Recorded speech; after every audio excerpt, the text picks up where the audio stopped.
Olá, turma. Espero que esteja tudo bem com vocês, certo? Hoje nós vamos para mais uma semana de explicação sobre a mineração no Brasil colonial, certo? Nós vimos a economia açucareira no capítulo 3 e hoje nós vamos ver mais uma economia, né? Uma grande economia que se sobressaiu durante o período colonial aqui no Brasil. Esse capítulo, ele é muito extenso, se vocês observarem aí no livro. Ele inicia na página 61, certo? E por isso eu dividi ele em duas, pode ser até em 3 aulas, vai depender.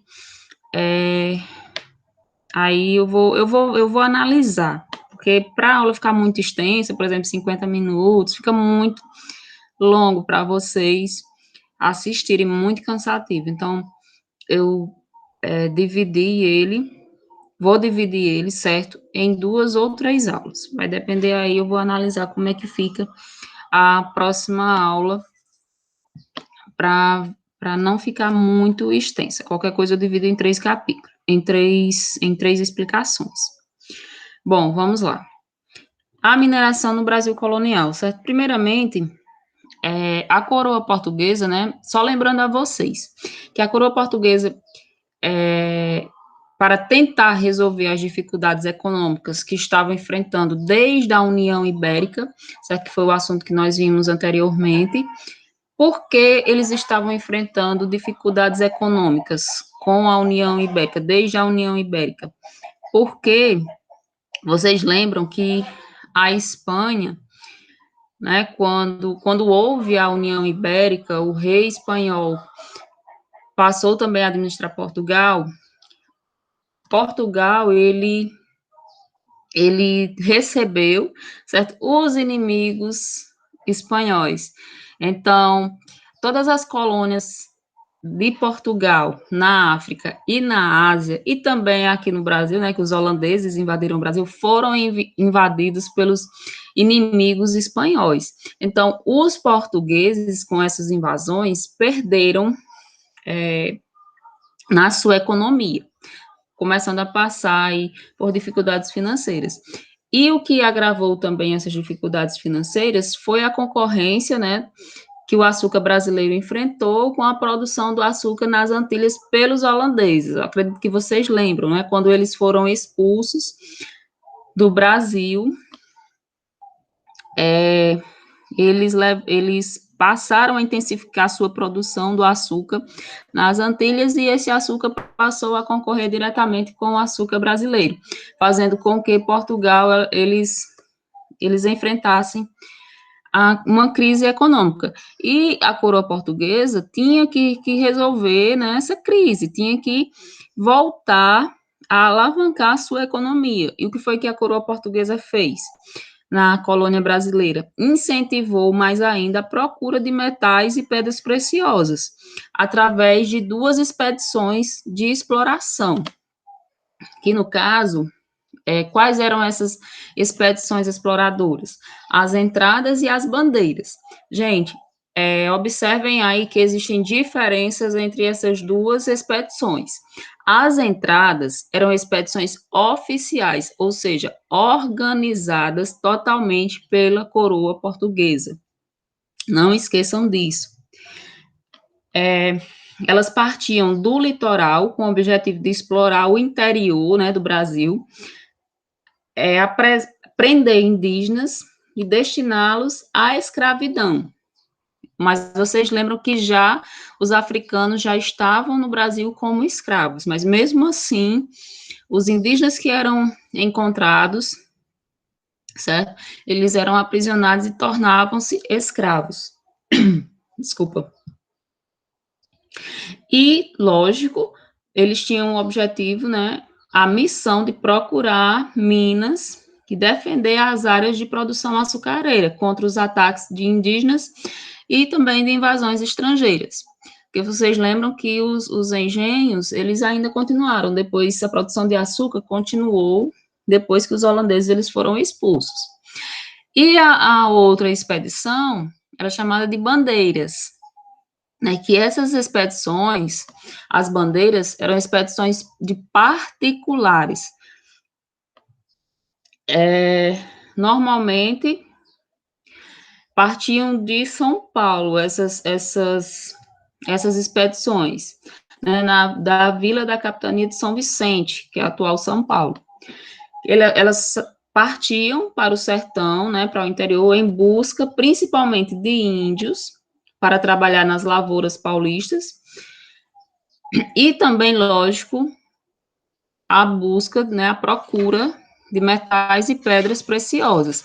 Então, vocês se liguem aí nessas diferenças. As entradas eram oficiais, organizados pela coroa portuguesa, e as bandeiras, certo, eram de particulares. Homens com bons recursos financeiros, paulistas que foram aí adentrar o interior, o sertão da colônia, em busca de metais e pedras preciosas e de capturar indígenas. Lembrando que as bandeiras se dividiam em duas.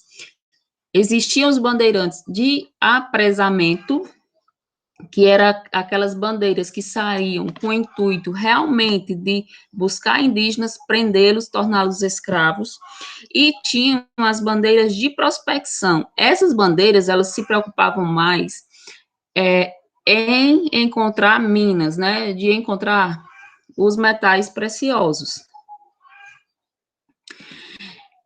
E foi justamente as bandeiras de prospecção, né, foram os bandeirantes que encontraram o ouro na década de 1690 em Minas Gerais, ali na região de Sabará e Caeté, em Minas Gerais.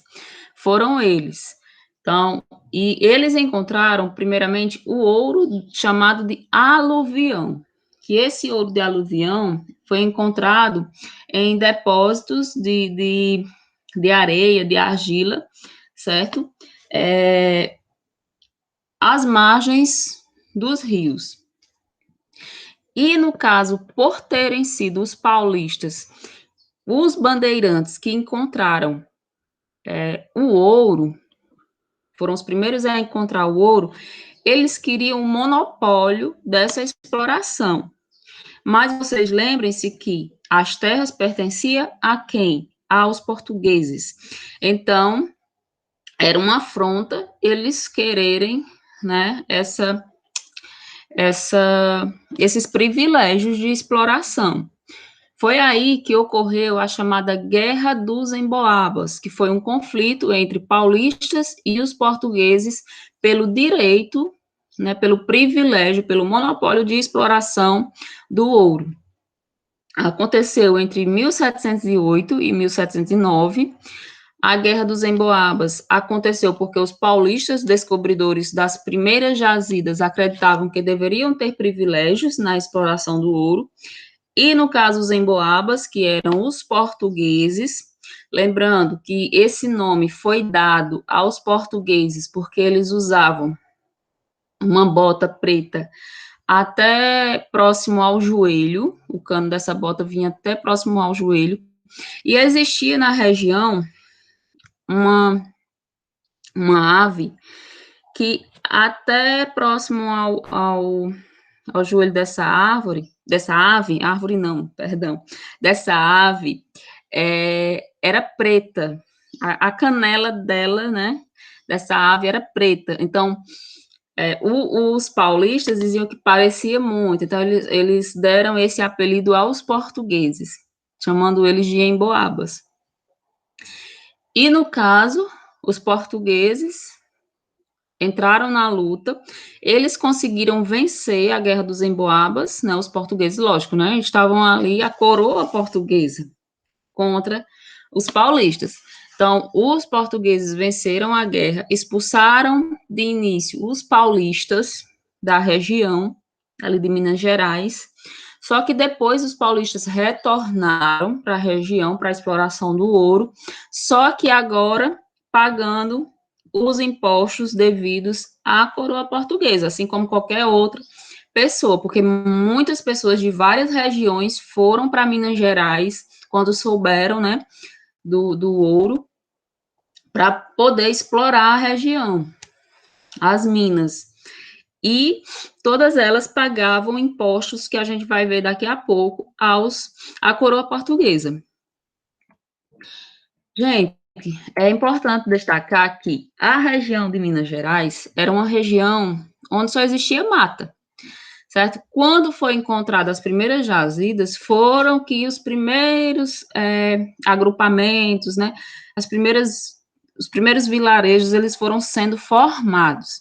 Ali não existia inicialmente agricultura, produção agrícola, então a região precisava ser abastecida por outras regiões, como o Nordeste, São Paulo, Rio de Janeiro, levavam produtos para aquela região para ser vendidos, serem comprados pelos mineradores, que vinham de outras regiões, mas que se preocupavam mais em explorar as minas do que a produzir seu próprio alimento, né? A praticar a agricultura. Só com o passar do tempo que eles foram praticando a agricultura ali também. Mas essa região tinha que ser abastecida, a região das mineradoras. E aí é que entra a figura dos chamados tropeiros, certo? Que era aquele condutor de tropas, normalmente de mulas e gados, que transportavam a mercadoria a ser comercializada até a região das minas. A necessidade de abastecer a região das minas originou diversas rotas comerciais. Então, o interior do Brasil, ele foi sendo, né, conhecido, ele foi sendo ali povoado. Rotas, caminhos foram abertos por conta da mineração. E esses tropeiros, né, esses condutores de animais, de mulas e gados principalmente, eles enfrentavam longas viagens e caminhos muito perigosos, porque as estradas, os caminhos ainda estavam sendo construídos. E eles levavam produtos que era necessário, que faltava na região das minas. E eles vinham da onde, esses tropeiros? Como eu falei anteriormente, eles saíam do sul do país, principalmente levando gado para fornecer leite, né, seus derivados, a carne, o couro. Vinham também do Nordeste, saíam do Nordeste, várias regiões do Nordeste brasileiro e do Rio de Janeiro. Normalmente do Nordeste e Rio de Janeiro levavam armas para serem vendidos, tecidos, produtos que vinham da Europa, certo? E de São Paulo, esses tropeiros levavam a cachaça, a rapadura e outros alimentos, tá bom? Então, esses tropeiros, eles fazem parte da cultura do nosso país, fazem parte da cultura mineira, foi devido aos tropeiros, vocês já ouviram falar do feijão tropeiro, né? Diante das longas viagens, eles cozinhavam feijão e misturavam com várias carnes esse feijão para se alimentar. Já caiu, inclusive, uma questão de Enem falando sobre a questão dos tropeiros, e ali também colocaram a produção do feijão tropeiro, né, que foi criado por esses tropeiros. Então, foi muito interessante essa questão. Então, vale a pena destacar, certo? E, como eu falei anteriormente, a coroa portuguesa, né, depois da Guerra dos Emboabas, terem vencido a Guerra dos Emboabas, a coroa portuguesa resolveu organizar a procura, né, do ouro nas minas, ali em Minas Gerais, a extração do ouro. E foi aí que foi criado, pela coroa portuguesa, a chamada Intendência das Minas, né, que era diretamente vinculada a Portugal, que respondia pelo policiamento da área de mineração e pela cobrança de tributos. Então, eram homens que trabalhavam diretamente para a coroa portuguesa, certo? Que cuidavam ali do policiamento, para não haver contrabando de ouro, também cuidavam da cobrança dos impostos. E passou também a existir, criaram a casa de fundição, que, assim, todo o ouro que era extraído por todos tinha que ser levado para essa casa de fundição, e lá a coroa portuguesa, a coroa portuguesa tirava, né, os seus impostos, que no caso era, eu coloquei aí para vocês, ó, o quinto era um dos impostos que era retirado lá na casa de fundição, que o que era o quinto? Era a quinta parte, ou seja, o equivalente a 20% sobre o total do ouro encontrado, minerado, certo? Então, a própria coroa portuguesa, os funcionários da coroa portuguesa na casa de fundição, retirava a quinta parte, os 20%. E ali muitos mineradores ficavam revoltados, por quê? Por ser funcionários da coroa portuguesa que retiravam essa quinta parte, às vezes, né, esses funcionários, eles retiravam até mais do que a quinta parte, certo? Mas, enfim, lembrando que na casa de fundição, esse ouro, ele era derretido, era transformado em barra, e era selado com o selo da coroa portuguesa, para evitar contrabando. Então, o ouro que podia circular, certo? Era o ouro transformado em barra e selado pela coroa portuguesa. Tudo isso para que acabasse com os contrabandos, porque muitos mineradores, o que era que eles faziam? Contrabandeavam o ouro, escondiam uma parte do ouro que era encontrado, para não ter que pagar, né, os impostos à coroa portuguesa. O ouro, eles transformavam em pó, os mineradores, para colocar entre os cabelos das mulas, certo? Entre os pelos das mulas, para ser levado para fora de Minas Gerais. E a coroa portuguesa, descobrindo isso, resolveu proibir a circulação do ouro em pepita, né, pedras pequenas, e em pó. E criaram a casa de fundição para que esse ouro fosse derretido e transformado em barra e selado. Lembrando também que aquela denominação do Santo do Pau Oco foi criada nesse período aí, porque alguns mineradores, eles tentando esconder o ouro, né, mandavam fabricar o santo, pegavam o santo, era fabricado de madeira, na região, e colocava dentro do santo um esconderijozinho, né, para tentar fazer com que parte do ouro saísse sem a coroa portuguesa, saísse de Minas Gerais sem a coroa portuguesa saber, certo? Então, tudo isso foi acabado com a criação da casa de fundição. Então, bom, a quinta parte, 20%, né, que era retirado do ouro minerado.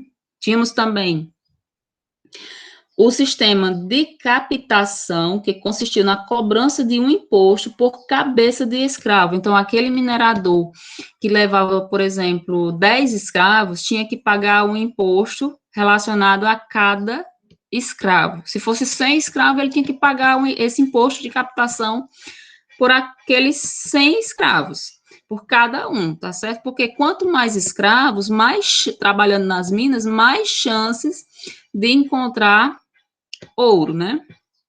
E tínhamos também a derrama. O que era derrama? Era a cobrança de 100 arrobas anuais, que era normalmente o equivalente a 1.500 quilos de ouro que tinha que ser arrecadado. Era uma taxação extra. Normalmente, quando a coroa portuguesa não batia aquela meta de cobrança de impostos, quando ficava muito abaixo, quando os mineradores estavam devendo muito à coroa portuguesa, então era aplicada a derrama, que era um absurdo. Porque como era que você ia arrecadar 1.500 quilos de ouro para ser entregue à coroa portuguesa, certo? Durante o ano. Então, assim, a derrama foi, inclusive, causa de revoltas, que a gente vai ver posteriormente, certo? Em Minas Gerais,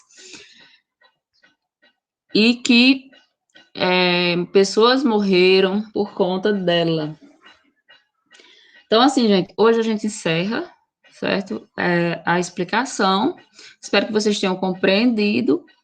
Quando formos corrigir nossa atividade, aí a gente dá uma revisada, certo? Vocês podem tirar as dúvidas comigo no PV, ou então no dia da correção, que a aula é ao vivo. E até a próxima, tá certo? Um grande abraço a todos.